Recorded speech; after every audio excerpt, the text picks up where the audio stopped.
Shalom Alaikum, damai sejahtera. Apakah orang ateis mendapat mujizat dan kesembuhan juga? Saudara-saudara, di sini saya mau mengatakan bahwa orang ateis itu orang-orang yang tidak mengenal Tuhan, bahkan orang-orang yang tidak mengenal Bapa Yahweh di dalam nama Yesus Al-Masih, itu Tuhan kasih mujizat dan kesembuhan. Tuhan memberikan kekayaan, kepintaran, kepandaian, kegantengan, kecantikan, kemewahan, dan kekayaan yang melimpah, kepintaran dan kecerdasan juga. Tetapi saudara-saudara, Bapa Yahweh memberikan mujizat dan kesembuhan kepada orang ateis dan orang-orang yang tidak mengenal Bapa Yahweh di dalam nama Yesus Al-Masih itu karena Tuhan itu baik. Tuhan itu maha pengasih, maha penyayang dan baik. Tetapi orang-orang ateis dan orang-orang yang tidak mengenal Bapa Yahweh di dalam nama Yesus Al-Masih, meskipun dikasih kebahagiaan, mujizat dan kesembuhan, kekayaan, tetapi mereka tidak akan diberikan keselamatan. Buat apa hidup mewah kalau tidak ada keselamatan sekian?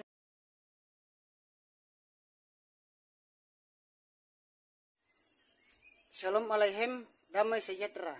Nama Yahweh Kudus tidak boleh disebut. Saudara-saudara Nasrani, Kristen dan Katolik dimanapun berada saat ini, ada umat Kristen yang mengatakan bahwa nama Yahweh itu tidak boleh disebut karena nama Yahweh itu kudus. Jadi kita tidak boleh menyebutnya, dan orang Yahudi saja tidak menyebut nama Yahweh dan mereka menyebut Hasem dan Adonai. Saudara-saudara, di sini saya mau mengatakan bahwa meskipun nama Yahweh itu kudus, tetapi bisa disebut di dalam doa dan puji-pujian. Jadi kalau kita berdoa, kita bisa menyebut nama Yahweh. Kita sedang menyanyi, melayani Tuhan, kita bisa menyebut nama Yahweh. Dan saudara-saudara juga kalau kita memberitakan firman Tuhan, kita bisa menyebut nama Yahweh. Jadi nama Yahweh itu bisa disebut, tapi jangan disebut sembarangan. Sekian, sampai jumpa. Shalom Alaikum, damai sejahtera. Benarkah memakai nama Yahweh harus memakai Alkitab berbahasa Ibrani? Saudara-saudara, ada umat Nasrani yang mengatakan dan Kristen yang mengatakan kalau kita menggunakan nama Yahweh, maka Alkitab kita atau kitab suci kita harus berbahasa Ibrani juga. Jadi kita harus belajar berbahasa Ibrani kalau kita mau menyebut nama Yahweh sebagai Tuhan pencipta langit dan bumi dan segala isinya. Ada yang berpikir dan berpendapat seperti itu. Saudara-saudara, pikiran dan pendapat seperti itu adalah pendapat yang salah atau keliru, karena saudara-saudara, Yahweh itu bukan bahasa. Yahweh itu bukan bahasa, dan Yahweh itu adalah nama sang pencipta langit dan bumi dan segala isinya dan sang pemilik surga. Jadi penyembah Yahweh tidak usah menggunakan kitab suci yang berbahasa Ibrani. Sekian, sampai jumpa. Bapak Yahweh memberkati. Shalom Alaikum, damai sejahtera.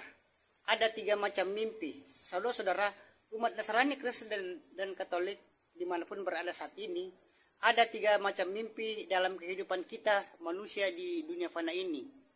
Mimpi yang pertama adalah mimpi yang berasal dari setan atau hantu, saudara-saudara. Dan yang kedua, mimpi yang berasal dari alam pikiran kita.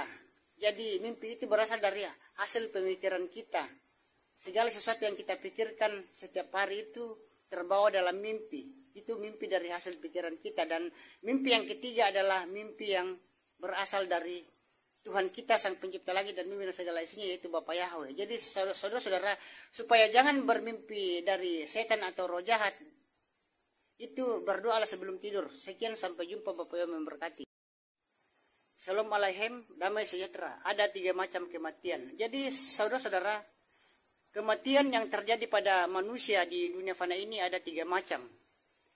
Kematian yang pertama yaitu kematian yang dihargai oleh keluarga, dihargai oleh masyarakat, dan tetapi tidak dihargai oleh bangsa dan negara. Dan kematian yang kedua adalah kematian yang dihargai keluarga, kematian yang dihargai oleh masyarakat juga, dan kematian yang dihargai oleh bangsa dan negara. Contohnya pahlawan. Jadi pahlawan itu saudara-saudara, pahlawan itu dihargai oleh keluarganya, dihargai oleh masyarakat, dan dihargai oleh bangsa dan negara. Itu contohnya pahlawan. Dan kematian yang ketiga, saudara-saudara, kematian yang tidak dihargai keluarga, tidak dihargai masyarakat, dan tidak dihargai oleh bangsa dan negara. Contohnya pengkhianat, PKI, pembunuh, dan orang yang berbuat jahat. Sekian, sampai jumpa.